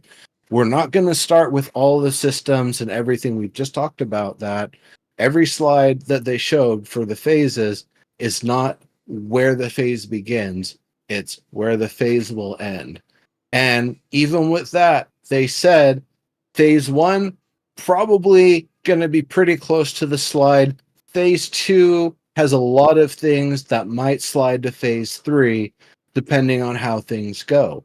So that's also nice of them to tell us that what we see here for phase 1 is definitely the stuff that they're a little more concrete about, that we know absolutely that we have to have these things in before we can, before it's even worth bothering to move on to the other stuff. It was Einon Zur, if you want to type it in chat for them there. In terms of what a negative of doing it in this style, I don't I don't think so. I don't think there's anything bad about doing it in this style. I think this is a good style. I think the team who makes the choices on what gets shown and the community marketing team and Maggie and everybody did a great job on putting the presentation together and being able to give us just a real thorough amount of data on all of this sort of stuff. I'm not going to say more than we deserve because I'm not going to use the word deserve for anything. That's a weird word. But it's in terms of this being adequate, in terms of this being sufficient, in terms of this being good, yes. Are there things people might not like about it in some way or another? Hey, people will find ways to complain about anything. You can make a post on social media where you say, hey, people will argue about anything. And just to prove the point, here's a rock. And you picture a poster of a rock and post a picture of a rock. And you know what people are going to say? That's not a rock. That's a stone. And so, you can't please everyone. There's going to be whoever has their takeaways. But by and large, this, I think, was a very worthwhile and necessary stream. And I'm so glad that it was its own stream, that they didn't try to cram this in with the rest of what you'd expect with the monthly. And likewise, that it came in the middle of things, because I'm still eager to see did they leak rogues we're going to be in this month's, I believe they said. So that'll be nice to see. Rogues and summoners are the two holdouts. So I think it was rogues, and I believe they definitely said that dragon, what was his name, Firebrand, the big new dragon they've been showing off, is going to be shown as well. So cool. I am curious about the summoner being so far off. That is not till what, the phase 3 is what they said. So, you're looking at May at the earliest. They could put them in sooner if they want to. They might, it might take a lot longer. It might be one of those like right before the end of phase 3. Gosh, the end of phase 3. I just think about like how long is that? Is that going to be during the summer? Is it like, all right, May, June, July, all right, bye-bye? Or if it's going to go into like November and they're going to get a nice holiday break in December or whatever. I think that phase 2 will not start December 20th, which is, again, an odd time in my opinion. But I imagine that gets pushed back, but we'll see. And then May for phase 3. Yeah, I don't know. We'll see. Yeah, Shipple's, at least a year, right? I mean, when you look at what's going to be, or what's hopeful at the end of just 1 and 2, moving into 3, like there's a lot to do. And not just from a sort of art, character stuff kind of perspective. It's like there's a lot of systems work. I don't remember what it was, but he even mentioned some of the things on these lists they've not even started yet. I don't think he actually said which or what, but so there's things that they haven't even really started working on. So yeah, this is going to be a long. I think did Grumpy Guy say 2028? Was that who said 2028? Before 2030 is what he said. I don't know. I think this will be long. I think I was saying late 2027 at the earliest, but 2028 is more what I'm thinking. 10 years, okay. Hey, it's not like somebody's got a meow they can just rip off. And they'll be 12 years in. Well, Kickstarter. Diggs is going to play the game. Diggs has been brought back in by the Bard. I will be in the game. I'm not going to play the Bard at the release. I will be a Bard at release. That'll be you have to pick something for character creation. See, in Secret, Diggs is a killer. and he acts like a pacifist, but as soon as you turn your back to him, you will die. So still gotta figure out what to do with your NPC as well. So Might just need to make it me. yeah, for those who are unaware, I get to name an NPC, and that NPC will be Diggs, name and design. So we're gonna have fun with that one. Yeah. Make it a bard. Put it on a Stufferton. We're gonna have to make sure someone that works on lore can come up with something very fun for that character, if we know anyone like that. So Yeah, that'd be awfully nice. There is one other thing. I've been saying it the whole time. I'm gonna bring it up. I'm not gonna make a big deal of it. But I had been a little bit worried if the change of the date and everything, what's been going on, has been pursuant to some sort of crunch, and sounds like that was pretty well confirmed. I think you said this is the third time in the studio's history that they have done crunch, and that the teams will be the one to decide, about the terms of going into crunch. So I don't know if that's like a per team basis, if it's like, the music team, for example, and audio is not crunching right now, but engineers, QA, and design are crunching right now, or what they mean by the teams.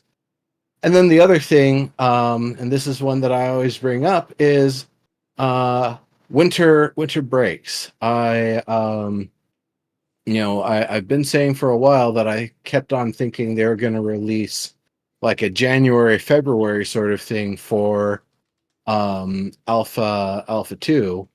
And when it became revealed that it was going to be Q3, and then it got bumped a little bit further, yeah, okay, no big deal.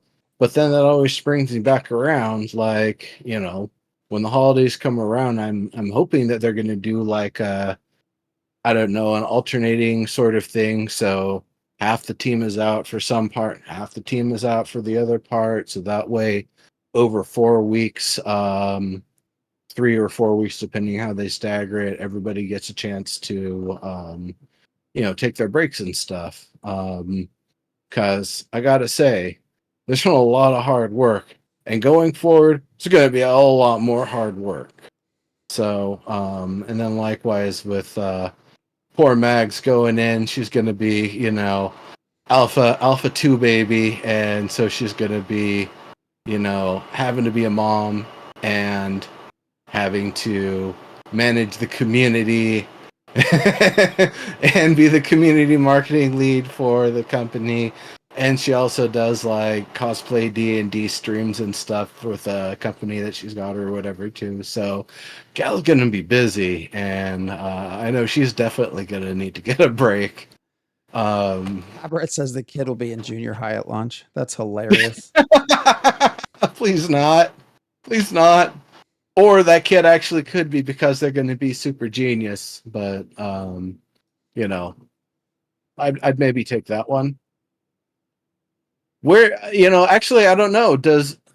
I don't know if it's a district by district sort of thing, but I don't know if they do junior high or if they do middle school out there in San Diego. So that would also be, just from a logical perspective, I'm not even sure if that actually works out. I'm curious about something. Go ahead. When they crunch, since you've been in this industry, Mhm. like how many hours is that a week typically? Like what's a crunch? So it depends in so many ways. And is it 7 days a week? I will say my first job in the industry, my introduction to the industry, nice young strapping buck of 19 years old, first getting my first car, learning how to drive it, driving 66 miles round trip to Calabasas to test a THQ. I'm there for 2 weeks, and then they tell us, hey, we're going to move you to this other gate. Cool. And then I'm on it for, less than a week, and that Friday the leads bring everyone into the meeting room with pizza and be like, hey everybody, take a good look at the sun this weekend because we're not going to see it much for a while. We're starting 9 a.m. to 11 p.m. Monday through Friday and 10 to 7 weekends. You schedule 2 days a month off with us. That is our new schedule. That is what you are going to be doing for until we have to start letting people go because we totally overhired for a project that has 3 developers that it turns out are only actually working on the game maybe an hour or 2 a week because they say, oh, we can't understand your bugs because you're using over-recorded PAL tapes, and we don't understand English very well because we're English second language in Canada and Quebec. And it's like, all right. So we sent 3 people, and then they just started discarding everyone on the team. Like that was my first foray in the industry. And you know what? It sucks. It's fucking miserable. I wouldn't wish that on anybody. It's white collar slave labor. So, and you know what? Because they use a third party to shield themselves from liability, there's nothing I can do about it with THQ because I would have to deal with the third party. And that was, more than I had the legal capacity to deal with. So EA got sued for it, but I don't think THQ did. I'm just curious. So that's the worst of crunch. Now, what's not the worst of crunch is adding on a couple hours during the normal days. While it sucks, I wouldn't like it for a sustained period of time. I understand where if you got to get this thing done, then you have to you have to do the extra hours. Now, one of those things that's a bit of a sticking point, and this is one of those things that I hope they've got all of their contracts and everything worked out really well, because sometimes salaried employees aren't granted overtime for crunch because you're salaried for completing the allotted work during the work week. And it's one of those sticky situations because, like, if you're not being compensated extra, then you're kind of being taken. You're definitely, by law, you're on the books being taken advantage of. But at the same time, if I'm working at Ashes of Creation, on Ashes of Creation in Intrepid Studios, and I like my job, and I see all of my buddies losing their second, third, fourth job in the industry in however long recently, or floating around for months to years between jobs, having to change careers because there's just not anything for them or whatever. Like, yeah, I can see where even if they aren't being compensated extra, working the extra time on a project that I certainly hope they all enjoy working on, because that's actually kind of a requirement for it. Yeah, I know you worked on a food truck between jobs. An ad is about to start that I cannot snooze. So sorry, everyone. We can keep talking. Go ahead. But I can see where it's the sort of thing where you're not going to see Intrepid Studio staff union up or go out and strike for, the money for, being put on overtime and not getting extra compensation. I don't see that happening for 2 reasons. For one, they like their job, and 2, the time that they'd be spending trying to strike and organize, they'd rather just be working on the damn thing, getting it done. This is not going to be a permanent crunch. From the feel of it, from the sound of it, as soon as Alpha 2 launches, they're going to start ramping down that crunch. I don't know what their crunch schedule is, if they're working weekends, if they're working 7 full days or what. But all I can speak to is adjustments to the Dungeons and Dragons schedule. So at the very least, there's like an hour or 2 that's been added on to people's days. I don't know if they can add it on the beginning, or if it's only going to be added on the end, or how they do that. But yeah, I get the feeling there's like maybe an hour or two that's been increased, not like you're living at your desk, we'll tell you when you can use the bathroom or go home sort of thing. It's not like that. But it's the fact that it's not being done in an overwhelming way. And it's not like you're sitting there tied to the desk the entire time. When you're doing your build stuff, when you're getting latest, when you're submitting builds and stuff like that, when your shaders have to recompile, that takes time. There's a lot in this project apparently, and apparently those can potentially create little natural breaks where it's like, all right, well, time to recompile my shaders. I'm gonna take a 30-minute break here, go get myself a shake, do a little like light exercise, and then come on back and see where things are at.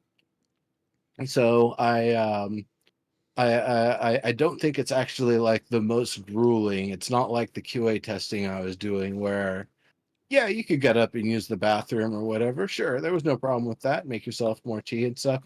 But by and large, you were expected to just be grinding on the chapters that you were assigned in the thing that you were assigned to do.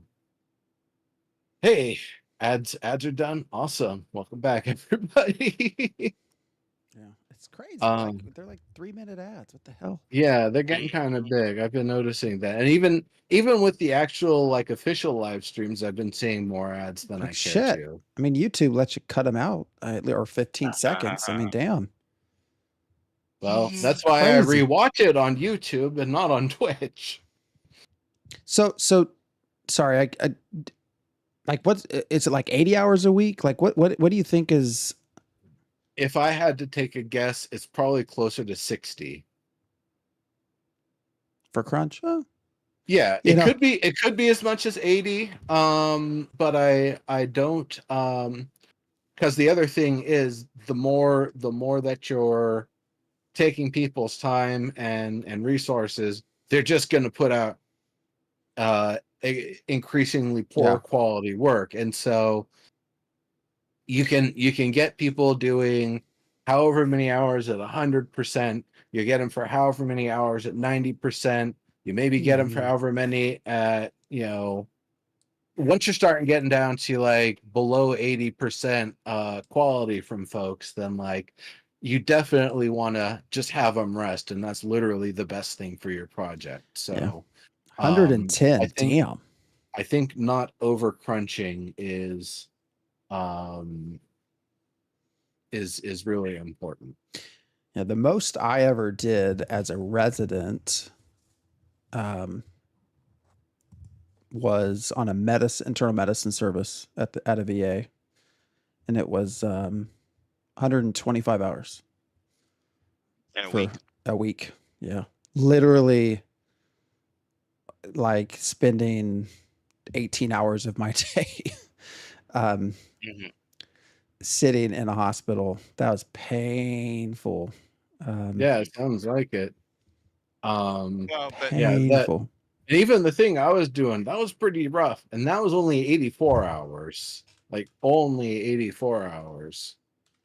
But then there were other problems. It was like a 30-minute to 1 hour commute, so that added to frustration. The Karens decided they didn't like us closing our car doors behind their houses, so instead of having both sides of the perpendicular street to park along, we only got to have one side. So effectively, if you were 5 minutes early, you were late. If you were 10 minutes early, you were late because you had a quarter to a half a mile hike down the hill or more, depending on everybody else queuing up so that they can actually get to the door on time. And if you're late, they notice that. And you'll also be deducted if you're, late by more than like a few minutes or something. Partially because it means the test lead, somebody has to stand there and wait to write your name down to check you in and hand you your test kit for the day, the console you're going to be using. And so that's wasting their time that they need to be doing other stuff. So you're getting docked for it. So yeah, like it was 84 hours plus another, call it 7 to 10 hours of commute, and then another 15 minutes of just transit back and forth by foot to the car and back. Sorry, we're just talking about football here. Yeah, I noticed that. I'm a big football fan, so yeah, it's a good time of year coming up. So yeah, that is where football. Wait, football or like American international? football. Okay, yeah, American football. No, football. Yes, Yeah. football to American. Yes, I moved to Tennessee to be an Alabama fan. So you're right though. Slides 2 and 3, those can be future episodes here. Well, and next Sunday, we will have Gasoline Dream joining us. Did I say Saturday? Or did I say Sunday? Next Sunday. I think you said Sunday, but Okay. Sunday anyway. Maybe my brain's shutting down. I don't know. Sunday, at our normal time, 9 p.m. Eastern, 6 p.m. Pacific. He will be joining us, and I think actually has different takes on things, so that'll be interesting to get some viewpoints, kind of counter to what the typical Ashes show is. So Yeah. We'll get to see what else happens the next week. Hopefully, like I said, I really hope things calm down for Steven. I feel bad for him. That man was everywhere. I did try to see if he would want to come chat with us about it too, but no go. So maybe another day. Yeah, when I heard him say, I'm going to spend some time in the community this weekend, I'm like, all right, Dia, I send you a message. So anything left to say for tonight? Yeah, we've gone over. I'm looking forward to talking more about that last stream there. Yeah. I'm looking forward to the next stream. You know, one of the most painful parts of PI is not being able to share things with everyone. And so I am very excited to be on the verge of having everyone join and trying to figure out how we all end up on the same server, and so that we can, fuck with each other. So I'm ecstatic that come October, I'll start seeing some of you at least in Vera. So yeah, or the queue at least. At the queue, yeah. We'll be actually, yeah. I wish, what they should do with a queue. Sorry, side note is to implement the chat system actually on the queue page, like take game chat and let you actually chat with each other while you're waiting for the queue. I think that would be incredibly helpful, and that would make people not get so pissed. But this question has also come up. Yeah, PI will continue. So October doesn't mean the end of PI. So I think a lot of people assumed, that's what I got when I joined. It's like, you couldn't wait just a few more months. Like, it's not like it ends. I mean, there's still stuff going on.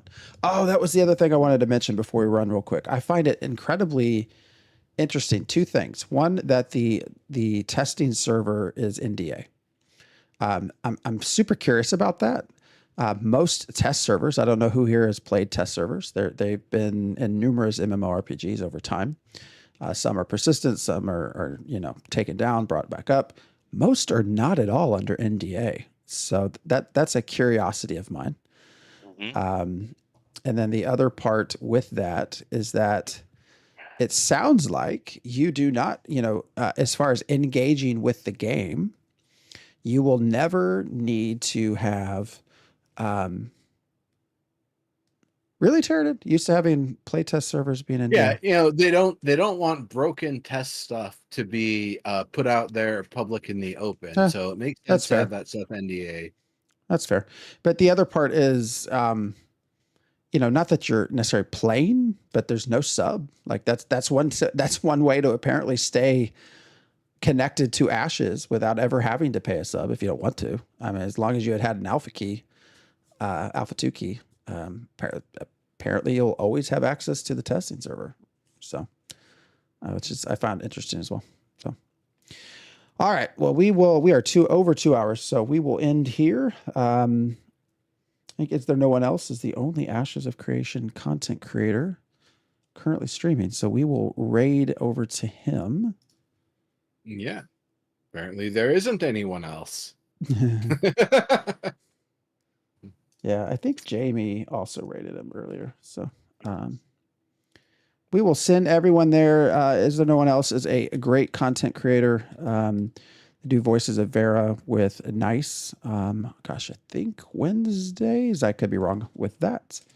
And so we're going to send you all over to him. Otherwise, have a great week. Like I said, we will be back here next Sunday with Gasoline Dream.